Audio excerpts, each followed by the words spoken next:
Okay, great. Fantastic. So first off, I'd like to thank everyone for being here. It's a shame we can't be together in person. I'd love to hear your stories. I'd love to connect, but one day, hopefully soon. So I'd just like to start by saying, what is it I'm going to talk about? So me, I'm going to talk about me and my career, how I got here. I'm going to talk about failure and why it's really important. I'm going to talk about what we wish we'd known. I was thinking back to what it was like to be at university and college and school and the things that were going through my mind. And I thought that was important to share. And then finally, about connections. It's really important. We're all gamers. We know that games connect people, and it's just such a fundamental part of what we do. So what I want you to take away from this talk is how to be authentically you in gaming, and how to switch the narrative from what do I need to do to get into gaming into how do I add value to gaming, how we serve players. So by way of introduction, me, I am Helena Watson. I'm the Senior Publishing Manager at Riot Games in Northern Europe. Sorry about that. Switching between screens is blowing my mind. So Riot make League of Legends, as you know, I'm sure, Valorant, Teamfight Tactics, where I'm going to share with you that I'm floundering in silver in ranked, but one day my aim is to get to plat. Definitely addicted to that. Legends of Runeterra and Wild Rift, and that's just for starters. Like, we have a lot going on. It's very exciting. And before I joined Riot, I was an editor on the global publishing team for World of Warcraft at Blizzard in California. And before that, I was a social media manager at Blizzard Europe in France. And during my time there, we launched World of Warcraft expansions, Legion and Battle for Azeroth, as well as Overwatch, a very fun, wonderful game. So I'm really fortunate. I've been part of some of the best and the brightest game teams. And thinking back on my career before gaming, it feels a little bit like looking back on a different life. So let's talk about that, she said, switching screens again. So how did I get here? Let's talk about that. So the year is sometime a very long time ago, let's say 1532. And I'm working in a startup in Cambridge. I'm working on green energy initiatives and smart home tech. Of course I am. But working in a startup is terrifying and wonderful because you're all dipping in and out of crafts and disciplines. We're sourcing funding, we're risk taking left, right, and center. Which is why it was really odd to me that some folks in my social circle were a bit concerned when I applied for and got a job in gaming, because it's all about perspective. To me, I'm working on projects that may never come to life in a company that may not have a future, with a salary based on whether the executives successfully managed to convince people with far more money than you can ever dream of that we know what we're doing, in an industry in which the government policy changes every 30 seconds. I have counted that. And to my parents, I'm leaving a lucrative career, a 4-bedroom house with a garage and a garden. My car was a really tough goodbye. I love that car. And I'm moving to a country where I don't really speak the language. I've slashed my salary in half to post memes about World of Warcraft. So why did I do it? Well, I fell in love. I fell in love so hard. I had a really difficult moment in my life, which I won't go into because it's boring for everybody else. And in that situation, I found myself with a lot of time on my hands, a lot of time to think and reflect. And a very good friend of mine said, I think you'd like World of Warcraft. I thought, oh, I'm not a gamer. I don't know what you're talking about. And my goodness, were they right? And I was completely wrong. Listen to your friends. They know you well. And I just played and played and played and played and played. I got to level, for those of you in the know, I got to level 70 in 6 weeks. I was playing all hours of the day and night, and I fell in love. I met a guild. I met friends. I introduced my mother to World of Warcraft, who currently has more level 60 characters than I do. She's way more cool than me, trust me. So that's why I did it. I asked somebody, what did you think at university about working gaming? And they said, I wish I'd known it was possible. And that's really important. It is absolutely possible, and you should absolutely pursue it because it is pretty wonderful. So I fell in love, I moved to France, and I'm just on this incredible journey of where what I do as a hobby is somehow now what I get paid for. And that blows my mind. Like, every day I pinch myself because I think, I'm getting paid to make people happy. And that is a wonderful position to be in. So let's start with what I do now. Senior publishing manager, great, lovely title. What does it mean? And side note, in the past, I got really caught up on titles. What do they mean? Free yourself from that if you can. It's what you do and the impact you have really counts. So for Riot Games and in my region, Northern Europe, and the team, publishing means all the ways in which we connect to players. And that can mean social media, community, influencer, content creation, PR and comms, organized and social play, usually through tournament organizers. I'm sure some of you know the NSC and the NUAL, excellent folks, so shout out to those. But our job, like everyone at Riot Games, is to think player first about everything we do. That's not marketing bullshit. That's how we make all our decisions in our team. And we can have 1,000 cool ideas, but the only ones that we will bring to life are where we can prove it will benefit players. And of course, that's not purely altruistic. Of course, we are a business. And like most people, I kind of enjoy getting a salary for what I do. But of course, happy players play your games. And fundamentally, we would not exist without them. It's as simple as that. So now I'm going to get to a little bit what I said in the title of the talk, which is how trust and authenticity really fit into this. Because we don't connect to our community if we're not being clear and open with them. We aren't serving players if we're pretending we always get it right and there are no issues. We also need to have trust to have those difficult conversations. And when things go wrong, it's much harder to communicate with somebody if their response is, fix your game, Rito, as opposed to, hey, we understand these things happen, and we know and trust that you are doing something to put it right. Like, that's really important. But of course, there will always be a negative reaction to things you do. And in some ways, and sometimes not always, that is a compliment. Somebody cares so much about what we're providing that their passion spills out into anger. Like, generally speaking, when I get angry about something, it's because I care a lot. And an example of that would be the things I tweet when I watch rugby.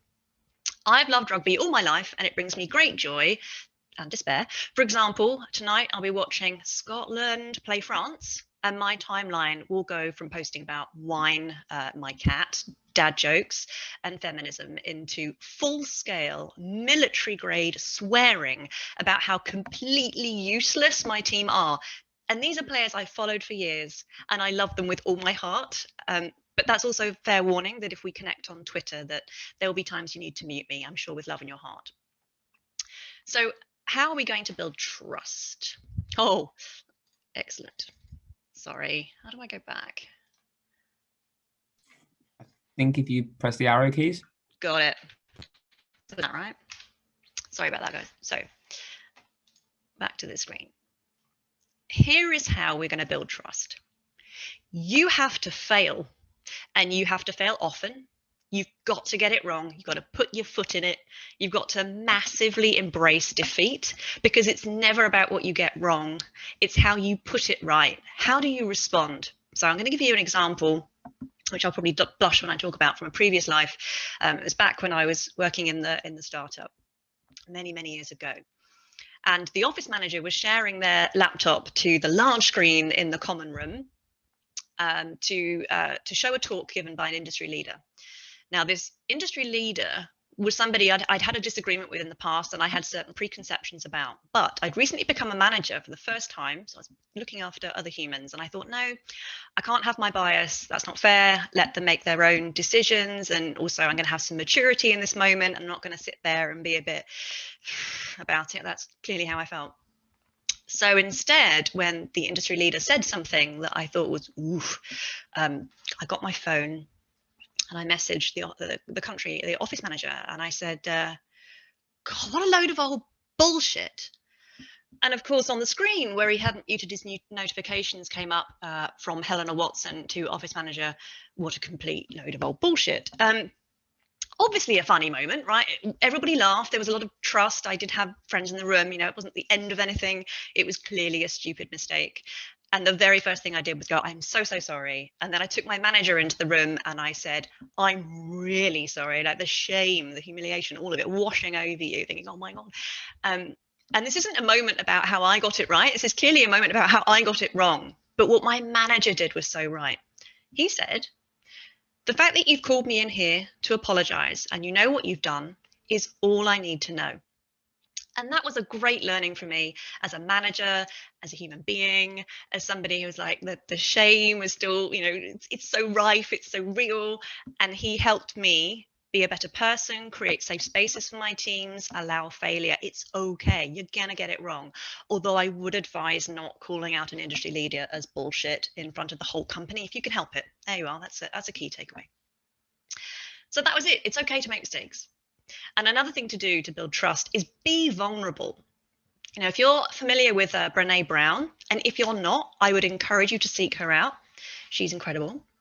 There you are. You can have the right slide now. She has this research, this community, her podcasts, everything she talks about is so real. It's so helpful. It's life-changing. So yes, be vulnerable. And by that, I mean, get uncomfortable. Except you won't always be the smartest or the most expert person on the team. That's okay.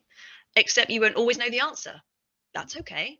And accept that you're going to get things wrong, not as spectacularly as I did, maybe, but you're going to get things wrong. You're going to feel like you're asking a stupid question. That's okay. Like, do it. And part of that is being authentically you. So let's talk about authenticity. Something's really close to my heart. So be you. Like, no one else can do it. No one else can write the job description of you. No one has your unique and wonderful mix of skills, talents, and quite the way you do. And to be authentic and true to you is in a way, it's how to recognize your superpower. So your superpower could be communication. Perfect. Come and take my job. No, I'm kidding. I love my job. Don't do that. Well, don't do that yet.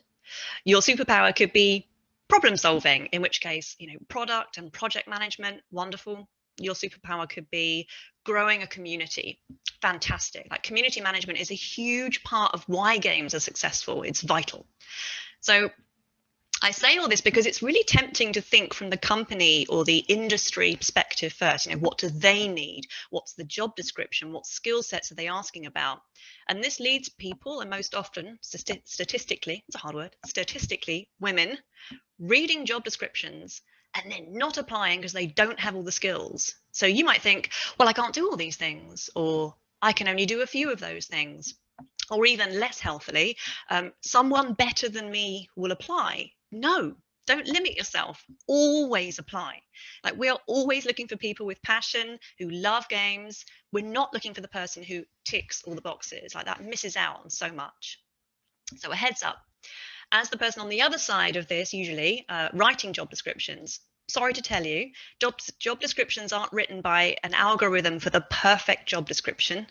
It's written by humans who miss things, miscommunicate, overlook a point, mistype a word.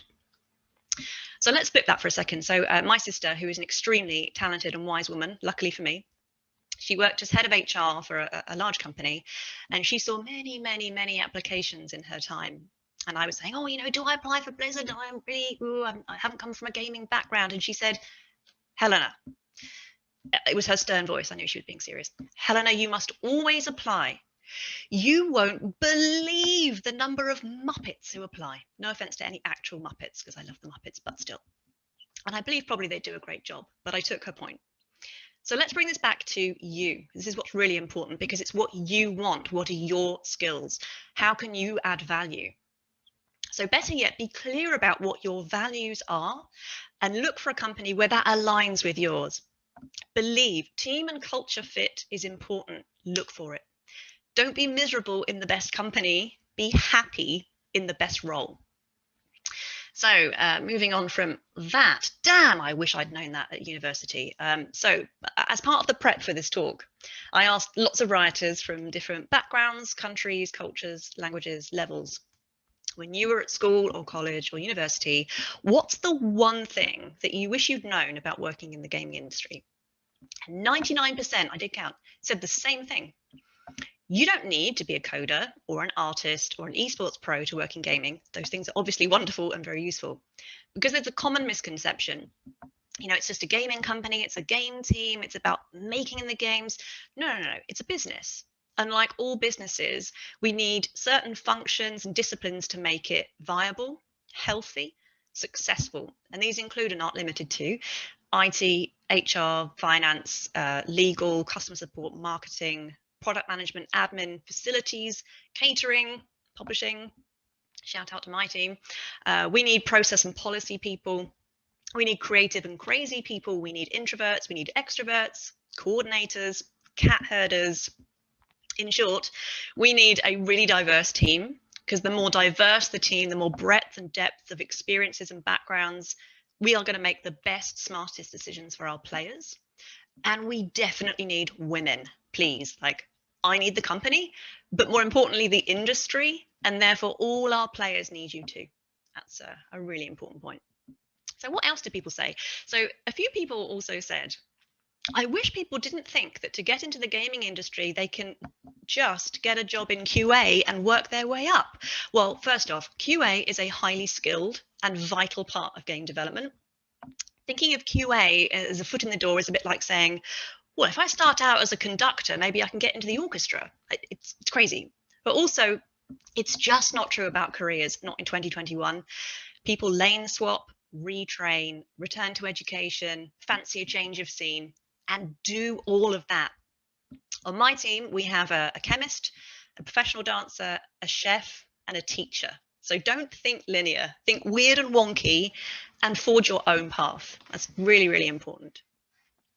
So a few more things people said. Casual gamers are gamers. Yes, hardcore is a way to make some people feel superior and other people feel less. That's not welcome. We're all gamers. If gaming is your hobby, be prepared that just like any job, some days are boring, unpleasant, difficult, plain rough. I mean, don't worry, there are also magical days, which is why we're all here. Console over PC, Mac over Windows, Xbox over PlayStation. You wouldn't believe how irrelevant that is in the industry. Everyone loves games in this industry. Everyone is welcome. So with that in mind, network with the view that one day you'll be working for, alongside, or with this person. The industry isn't the biggest in the world, even though it seems that way, and we do pretty much all know each other to some degree. And one that made me laugh, which is the voice of the player isn't the loudest person on Reddit. Can't say that enough. But when we see these very, very sort of visceral conversations, it's tempting to think, oh, this is how everybody feels. Of course it's not. So the one thing that a lot of people said too, that I wanted to kind of close out from what other people said, which is at heart, we're all nerds. I want to be really clear about that. We are all nerds in this industry. Nerds, nerds, nerds. It doesn't matter how high profile you are. You can be the CEO, studio lead, marketing associate, somebody on the tech team. Nerds, nerds, nerds. And when we say nerd, it's not pejorative. It has been in the past. Nerd just means somebody who is a passionate specialist. It's a wonderful thing. Be proud. It's someone who really cares about and knows about a thing. Like, who doesn't want that? But the reason I'm saying we're all nerds, I really want you to understand that no one in the gaming industry is a magical being. They're just humans. And if you experience someone as being magical, someone you really look up to, has made your game, it's about connection, which means it's also about you. So effectively, you've bonded with someone over something you both love, but you haven't met. So it is hard to get perspective, right? But the magic isn't the person. The magic is how a game has made you feel. The magic is how it's brought you friends, family, a community, a voice, an escape, a retreat, support, or just company in lockdown. It's the magic. It's about you. So this leads me to my favorite topic, she said, swapping screens, which is about connection. So we've established that games are about connection. And for some of us, that means friends, family, partners, other halves, guilds, clans, societies. But it's coming together online to work towards a common goal.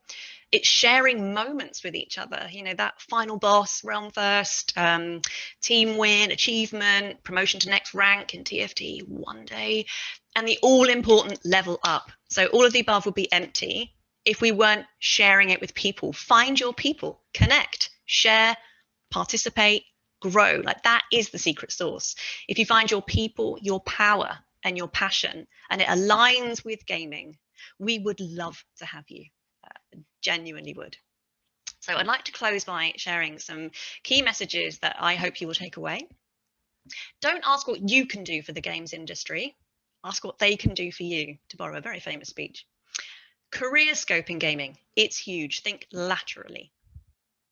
Fail acknowledge, move on, build the trust in yourself, if nothing else. Like, that's the most important person you can trust is you. Be authentic, be you, know who you are and what value you bring. And yes, you should apply. Apply. It's really important. Thank you very, very much for your time. I know your time is precious, and I'm really grateful that you chose to share it with me. You can connect with me on Twitter if you would like. My Twitter handle there at Helena Boot. Although I will warn you that tonight at about 8 p.m. it will be going into sweary rugby mode, but the mute button is there at your disposal. So I hope you found this talk useful, and thanks again. I do wish you all the best in whatever you want to do. I've been Helena, you've been amazing, and I would love to hear if you have any questions. Thank you very much for that, Helena. That was really great. I love the superpower part as well. That was good. We have actually got some questions. Great. So I'm going to read those off in no particular order, if that's okay. So if it's not coming back on myself, it might be a little bit. Sure. Okay, so the first question is, I believe Riot Games is mostly a USA company. Mm-hmm. Is there a possibility of working within Riot Games in the UK as an intern or graduate? We do have an internship program, so yes, that is something we do and offer. Obviously, at the moment with COVID, that's proving a little bit tricky, but watch the site and do keep asking that question.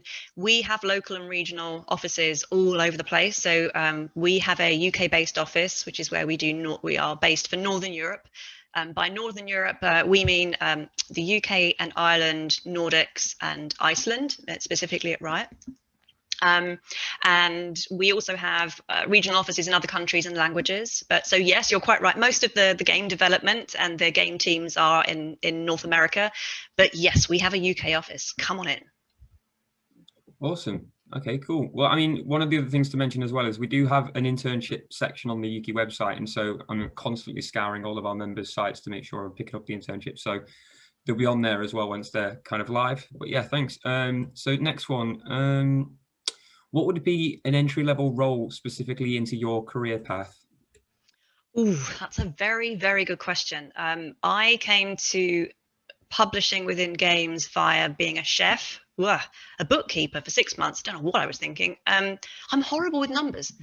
And then I started writing. I think it was writing for me, communication, right? Communication is key.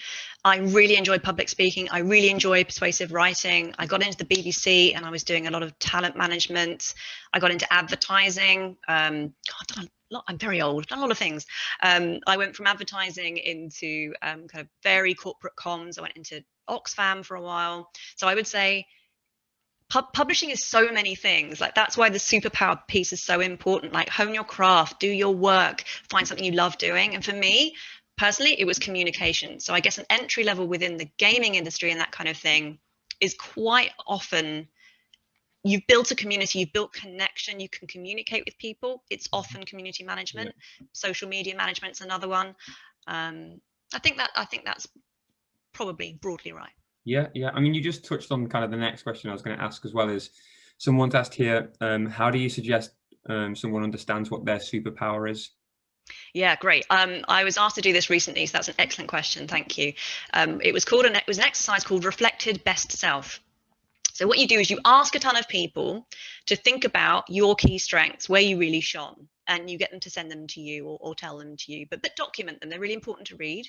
But also for yourself, think about 3 times in your life you have been absolutely on your game. Like, there's been a moment, it can be professional, it could be personal, it could be down the pub in the trivia quiz, doesn't matter.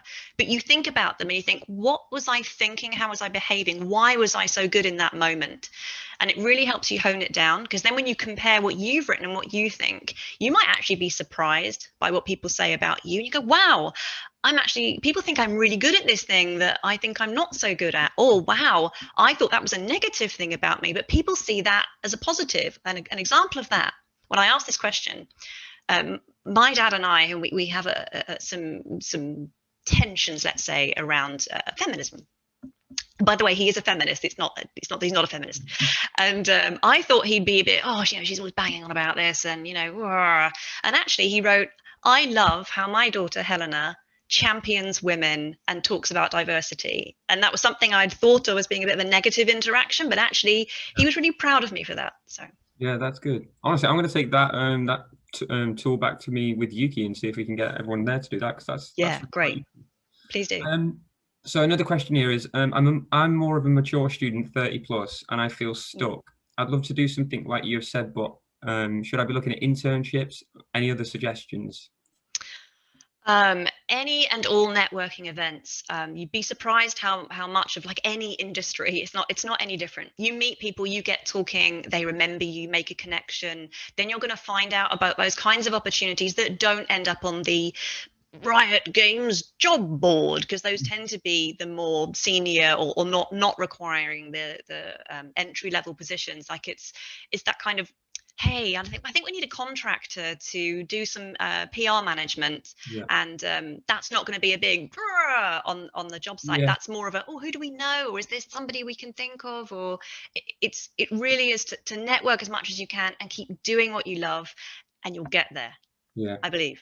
Well, actually, there's another question here that leads on to that, which is where do you think someone should network? Where do you suggest? Ukie events, great example. There's also obviously women in gaming is a very good one too. Do your research. Like you can I'm sorry, I sound like I'm a bit like I'm saying, why don't you Google it? That's not very fair or helpful, is it? But do, like, as in, I think I mean more, stay really present with that. Like keep doing the research, keep asking those things about Google, ask your friends and your peers, follow people on social media, be in those spaces, read the industry news and be like, oh, there's a conference about that, I didn't even know. Like just really, keep your antennae going. Yeah. All right. Okay. Cool. There's another question because you were touching on social media and your presence on that, and tonight's going to be an exciting watch for a lot of the people who have been tuning in here. But Anna's asked, do you think it's worth showing vulnerability online, even if it can be viewed as unprofessional or oversharing? I want to be more open, but overthink everything. My goodness, I hear you, I hear you, I hear you. I think it's about the outcome and the impact you want to have. So if you think that by sharing something, you're going to put yourself in a position to have people bully you or be negative about that, or switch that moment to being about them and not you, Mhm. I would say think about that and think about your support structures, like how you're going to feel if that happens. And unfortunately, that is likely to happen. But you'd also be surprised, I think, and I hope, like anytime I've been vulnerable online where I've just had a bit of a shitty day or somebody said something, I'm like, whoa. Like I tweeted recently about a toxic masculine thing that happened to me. And people were like cheering and saying, yes, yes, this is important to talk about. Let's talk Yeah. about this. I think overwhelmingly that's more the experience. But and the other thing is curate your timeline. If somebody's just being an arse, there's a no arsehole rule, right? Block, report, delete, surround yourself with support and positivity, because it's all out there. And yes, I believe we should be sharing more. We should be talking about these things. Yes. Yeah. Yeah. Awesome. Okay. Thank you. Well, there's a couple more questions. There's one more I'll just say out loud, which is, can you share your email or the contact details? But you put your Twitter in Yeah. the talk, so that's fine there. And then there are a couple of others, but I think due to time, I think it'd probably be best if you could maybe just type those out. That'd be Of course I fantastic. can. Yeah, yeah. Awesome. Well, honestly, that was fantastic to listen to. I really appreciate you taking the time out today. And I know, look, there's comments in the chat there, people saying how great you are. So Thank thank you all. Really appreciate it. And thank you for the opportunity. I really enjoyed it. no worries. Thanks. All Awesome. right.